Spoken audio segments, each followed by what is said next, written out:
आज की इस फिल्म में एक ऐसा खतरनाक मॉन्स्टर देखने को मिलता है जो कि सिर्फ उन्हीं लोगों का शिकार करता है जिन्होंने कभी इंसान का मीट चखा हो। तो आखिर क्या है ये क्रीचर, चलिए जानते हैं इस कहानी से। फिल्म का नाम है द यंग कैनिबल्स। फिल्म की शुरुआत में हम एक बर्फीले इलाके को देखते हैं जहाँ पर कुछ लोग फंसे हुए थे और ये लोग अपनी भूख मिटाने के लिए अपने दोस्त का ही मांस खा लेते हैं। अब अगले सीन में हम देखते हैं कि इन तीनों साथी में से दो को कुछ ऐसी चीज दिखती है जिससे ये डर कर भागने लगते हैं, लेकिन तीसरे को वो नहीं दिख रहा था। अब उनमें से वो चीज एक आदमी को मार डालती है। अब अगले सीन में हम ईथन और नेट को देखते हैं। नेट एक मेंटल हॉस्पिटल में रहती है क्योंकि उसे कुछ मेंटल इश्यूज थे। यहाँ पर ईथन उससे मिलने आया था। दरअसल आज नेट का बर्थडे था और ईथन आज उसके बर्थडे सेलिब्रेशन के लिए उसे हॉस्पिटल से भगाने आया था। अब ईथन यहाँ के गार्ड टीम को केक ऑफर करता है उसके बर्थडे के लिए, लेकिन ईथन यहाँ पर जानबूझकर टीम के ऊपर कॉफी गिरा देता है और उसका आईडी कार्ड लेकर यहाँ से नेट को लेकर भाग जाता है। इसलिए टीम पुलिस को इन्फॉर्म करता है कि एक मेंटल पेशेंट हॉस्पिटल से भाग गई है। दूसरी तरफ ये लोग नेट का बर्थडे एक कैंप साइट पर सेलिब्रेट करने वाले थे, इसलिए उसके दोस्त इस चीज की तैयारी कर रहे थे। अब कैंप में टेडी आता है जो कि नेट का बड़ा भाई है। टेडी के साथ नेट के रिलेशन ठीक नहीं थे।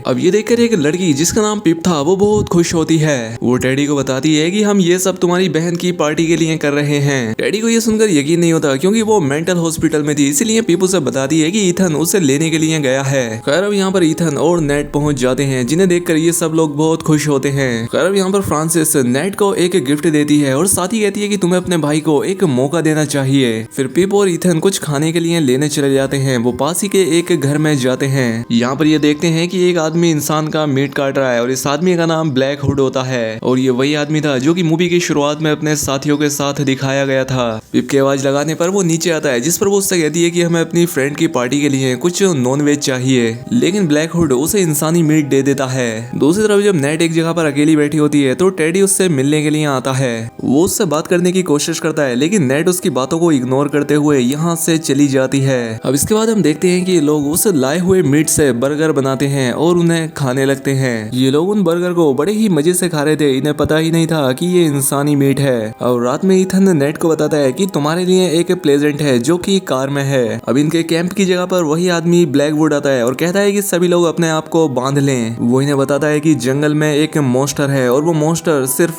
कैनिबल्स का ही शिकार करता है और तुम्हारे बर्गर्स में ह्यूमन मीट है जो कि अब तुमने खा लिया है और अब वो मॉन्स्टर तुम्हारे पीछे है और ये जो मीट है वो जंगल में आए हाइकर्स का है। अब ये सुनकर इन सभी को बहुत घिन आती है क्योंकि इन्होंने इंसानी मांस खाया था। दरअसल वो मॉन्स्टर इस बूढ़े के पीछे है, लेकिन ये बाकी सभी को इंसानी मीट खिलाकर उस मॉन्स्टर को इनके पीछे लगा देता है और वो खुद इस तरह से बच जाता है। अब नेट के दोस्तों में से माइकी वेजिटेरियन था तो ब्लैकवुड जबरदस्ती माइक को इंसानी मीट खिलाने की कोशिश करता है, लेकिन जब वो नहीं खाता तो वो उसे शूट कर देता है जिससे उसकी जान चली जाती है। तो कैन गुस्से में ब्लैकवुड की तरफ वो भागने लगता है, लेकिन वो उसके सर पर बोतल फोड़ देता है और इसके बाद एक पैकेट में से ब्लड को अपने ऊपर गिरा लेता है। इसके बाद वो इन सभी को अपनी वैन में डालकर जंगल की तरफ ले जाने लगता है, लेकिन वैन में फ्रांसिस अपनी होशियारी दिखाती है और यहाँ पर ये लोग नेट के लाइटर की वजह से एक दूसरे को छुड़ा लेते हैं। अब ब्लैकवुड की वैन जंगल के एकदम बीचों बीच जाकर रुकती है और ईथन और उसके वाकी दोस्त बाहर निकलते हैं, लेकिन ब्लैकवुड यहाँ से गायब हो चुका था। अब कैन गुस्से में ब्लैकवुड को ढूंढने लगता है।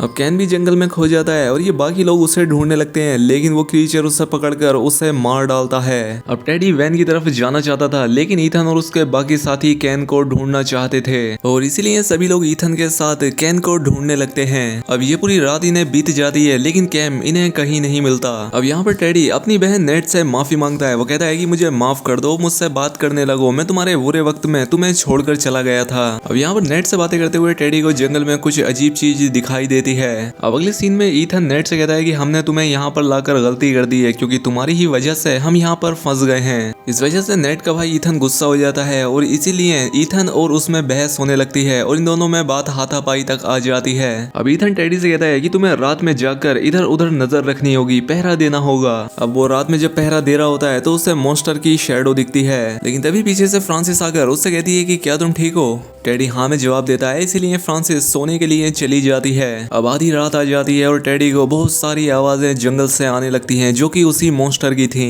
और इसके बाद वो मॉन्स्टर भी इन सबके सामने आ जाता है जिससे बचकर ये सभी लोग भागने लगते हैं, लेकिन इस बीच भागते हुए फ्रांसिस नीचे गिर जाती है और उसके पैर में चोट लग जाती है। फ्रांसिस चल नहीं पाती, इसीलिए ईथन और पीपा उसे घसीटकर अपने साथ ले जाते हैं। अब यहाँ पर टेडी और नेट भी आ जाते हैं और ईथन और टेडी फ्रांसिस को संभालते हैं। ईथन पीपा से नेट को लेकर यहाँ से भागने के लिए कहता है, तो इसीलिए वो दोनों आगे चले जाते हैं, लेकिन टेडी मॉन्स्टर के डर से फ्रांसिस को ईथन के साथ छोड़कर, जिसकी हालत बहुत खराब थी, वो यहाँ से भाग जाता है। तो अब इसीलिए ईथन अकेला ही फ्रांसिस को घसीटते हुए ले जाने लगता है। अब जब रास्ते में फ्रांसिस को होश आता है तो वो प्रेयर करने लगती है और देखते ही देखते फ्रांसिस ईथन की नजरों से गायब हो जाती है। अब ईथन भी बहुत डर जाता है और वो अकेला ही यहाँ से भागने लगता है, लेकिन आगे जाने पर ईथन को नेट और पीपा मिल जाते हैं। नेट उससे फ्रांसिस और टेडी के बारे में पता करती है। ईथन बताता है कि टेडी भाग गया है और फ्रांसिस अचानक से गायब हो गई है। फिर ईथन नेट को फ्रांसिस का लॉकेट देता है। अब इन तीनों को जंगल में एक आदमी दिखता है जिससे ये लोग हेल्प मांगते हैं, लेकिन वो आदमी इन तीनों की मदद नहीं करना चाहता था, लेकिन नेट के कहने पर वो इन्हें अपने टेंट के पास रहने की इजाजत दे देता है। अब ये लोग चारों तरफ नजर रखने के लिए चारों तरफ को मुंह करके बैठ जाते हैं और यहाँ पर पीपा कहती है कि हमें इस जंगल में आना ही नहीं चाहिए था, उस क्रीचर ने हमारे सभी दोस्तों को मार दिया है। जिस पर वो आदमी उससे मुंह बंद करके चुप रहने के लिए कहता है। तभी वो मॉन्स्टर भी यहाँ पर आ जाता है और अब ये तीनों उस बूढ़े आदमी से उस मॉन्स्टर को शूट करने के लिए कहते हैं, लेकिन वो मॉन्स्टर इससे दिखाई नहीं दे रहा था, क्योंकि वो उन्हें ही दिखाई देता था जो इंसानी मांस खाए हुए थे। अब ईथन उस मॉन्स्टर को मारने के लिए उस बूढ़े आदमी से गन छीनने लगता है, लेकिन बूढ़ा आदमी उसे वो गन नहीं देता। अब वो मॉन्स्टर इनके सामने से गायब हो जाता है और तभी पीछे से आकर वो मॉन्स्टर ईथन को पकड़ लेता है। वो उसे अपने साथ उठाकर खाने लगता है।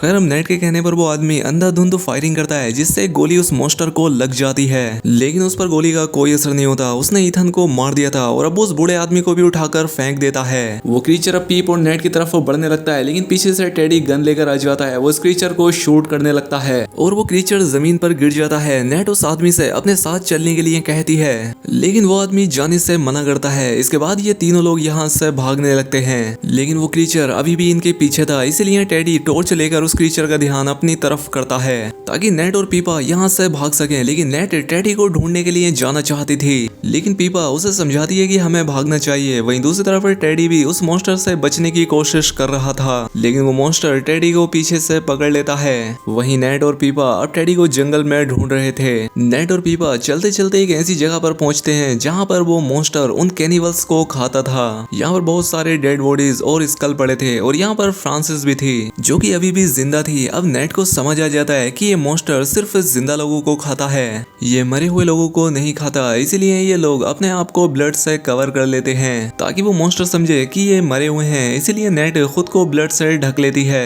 ताकि वो मॉन्स्टर से बच पाए। नेट पीपा को भी ऐसा करने के लिए कहती है, लेकिन पीपा ऐसा नहीं करती। अब नेट फ्रांसिस को उसका लॉकेट देते हुए उससे ये कहती है कि वो वापस आकर तुम्हें यहाँ से ले जाएगी। अब नेट और पीपा यहाँ से भागने लगते हैं, लेकिन पीपा कहती है कि अब वो और ज्यादा नहीं भाग सकती, तो इसीलिए ये दोनों छिप जाते हैं। लेकिन वो मॉन्स्टर इन्हें ढूंढ लेता है, वो पीपा की जान ले लेता है, इसीलिए नेट को यहाँ से भागना पड़ता है। नेट भागते भागते गिर जाती है और वो मॉन्स्टर नेट को सूंघने लगता है, लेकिन वो मॉन्स्टर नेट को डेड समझकर उसे छोड़कर चला जाता है। नेट फिर से उठकर चलने लगती है और चलते चलते उसे जंगल में एक टॉर्च की लाइट दिखती है। वो चलते हुए उस टॉर्च की तरफ जाती है और वहाँ पर टेडी था, जिसे उस मॉन्स्टर ने आधा खा लिया था, लेकिन तब भी टेडी जिंदा था। अब ये देखकर नेट बहुत रोने लगती है। अब टेडी इस दर्द से और भी ज्यादा तड़पना नहीं चाहता था, इसीलिए नेट उसे पत्थर से मार देती है। अब नेट इसके बाद आगे बढ़ने लगती है। वो चलते चलते मेन हाईवे तक पहुंच जाती है और इसके बाद अपने कैंप तक। वो अपने कैंप से कार की लेकर वहां से निकल जाती है। फिर वो कार को स्टार्ट करने की कोशिश करने लगती है, तभी उसे ईथन का प्रेजेंट दिखता है। फिर वो उसे ओपन करती है, जिसमें उसके साथ उसकी मोम की पिक्चर थी। ये देखकर नेट बहुत ज्यादा इमोशनल हो जाती है और इसके बाद वो ब्लैकवुड के घर में जाती है, क्योंकि उसकी कार स्टार्ट नहीं हो रही थी। एक रूम में नेट को